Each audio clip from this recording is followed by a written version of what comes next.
Hello there, thanks a lot for coming by PosterCentral.com's video blog today. I'm Pete Howard, and I'll tell you, is this or is this not a spellbinding design for rock and roll and rockabilly pioneer Gene Vincent? Oh my goodness, just an amazing 1950s masterpiece, sure, what the heck, of rock art. Just beautiful sharp lines and angles, great fonts used, red and yellow everywhere. Boy, just a lot of thought and effort went into this design, no doubt about it. So that's what makes it kind of funny. Guess what? Both the artist's name and his monster hit were both gotten wrong on this poster. And I'll explain that in just a minute. But let it wash over you. Just the appearance is so killer. Just very modern looking for the 1950s. So ahead of its time, you could say. And of course, this better have been a tour blank. What a waste to have been designed for just one show. So this was a tour blank used for the tour, and I've got a couple more to show you a little bit later in the video. But for this one, the first one we've got here, Abilene, Texas. Yeah, an Abilene City Hall, look at that. And how about under the auspices of the Junior Chamber of Commerce? It's pretty unusual.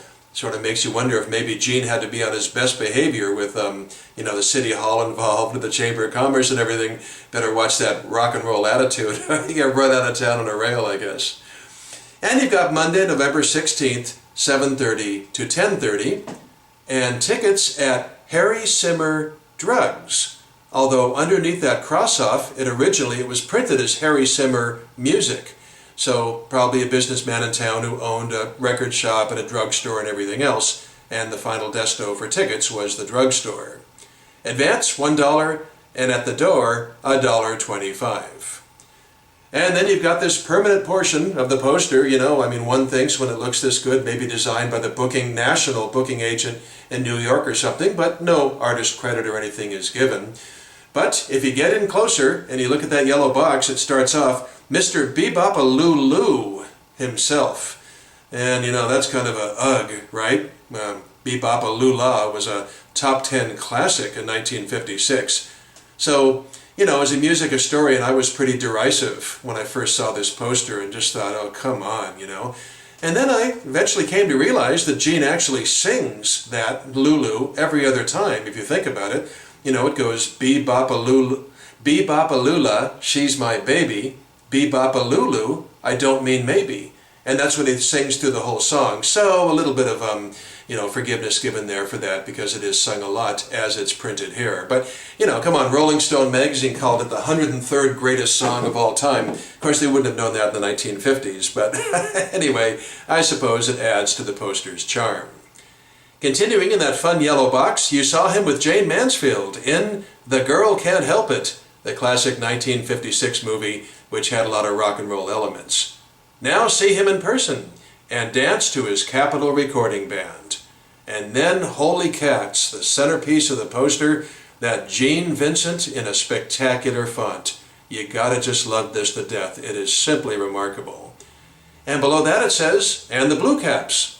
Well, that's the second error on the poster, isn't it? Because just like Bill Haley and his Comets before him, it was Gene Vincent and his Blue Caps on all the records, and so kind of surprising the tour blank did get it wrong.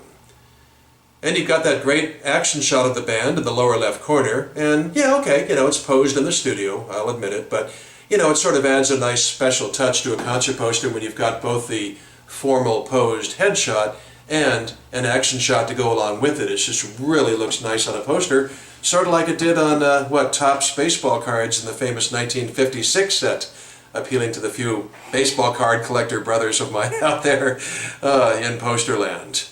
And then the credit down at the bottom, white margin, it does say, you can't read it, but it says Central Show Printing Company, Inc. in Mason City, Iowa.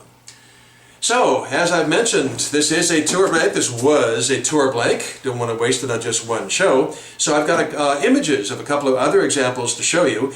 This one here, the fall of 1959. And what's really fun is the other two images I'm going to show you are from the fall of 1958 and the fall of 1960. So it's like bing, bing, bing, 3 straight years, same time of year. So the first one, we'll go backwards, 1958, and this one is from Kansas, Manhattan, Kansas, And take a look at that. Yeah, pretty spectacular, huh? Striking red venue information on that one. Wow. And pretty straightforward information. Dance, of course, the big, dance. City Auditorium, Friday, September 26th. Admission $1.50 per person, and dancing from 9 to 12. And then we jump ahead to 1960 for the other example, as I said, the fall of 1960, and Eau Claire, Wisconsin. And we've gone from blue venue information printed in to red with Manhattan, Kansas, and now we've got black for Eau Claire, Wisconsin. Now, by the way, on a sad note, keep in mind that this is 1960, and earlier this year in England, Gene and Eddie Cochran were in a car crash, and Eddie Cochran was killed, and Gene was seriously injured, but obviously he picked up the pieces and continued on with his career. So this venue box is very sparsely populated on this 1960 version, kind of interesting there.